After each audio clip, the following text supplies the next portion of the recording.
was somewhere around noon on a Sunday when I got a call from the pastor. He was looking for someone to fix up the old church.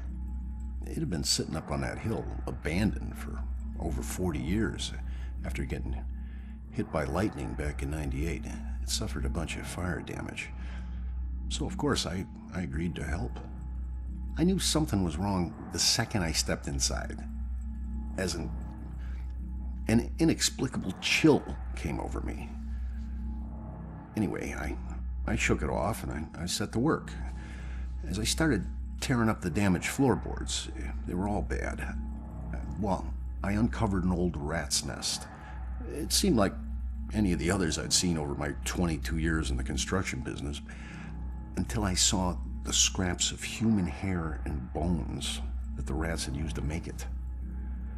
Well, suddenly I heard the floorboards on the second floor creaking above me, and the sounds of a young girl weeping. Well, I was worried that the damaged section of the ceiling was going to give way under her weight, so I yelled, "Hey, stop, come down immediately." Well, my voice must have startled her because she went completely silent. So I got up and I went to look for her. When I entered the room upstairs, though, I was surprised to see it completely empty. It only took me, a minute to make my way up there, and I would have heard her run off if she did. But that's when I heard the weeping again. Only this time it was coming from the bell tower. So I climbed up the long, treacherous, curving stairs at the top, and I noticed what I thought was dried blood dotting the way. When I finally got up to the belfry, I was just paralyzed with terror, because lying before me was the withered corpse of a young girl.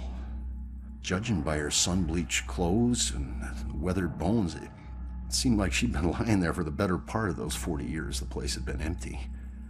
The rats, they picked her bones clean.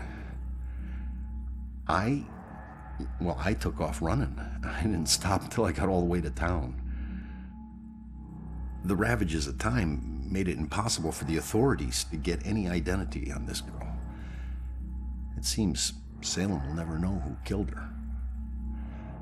Some people still claim to hear her weeping there. As for myself, I never went back.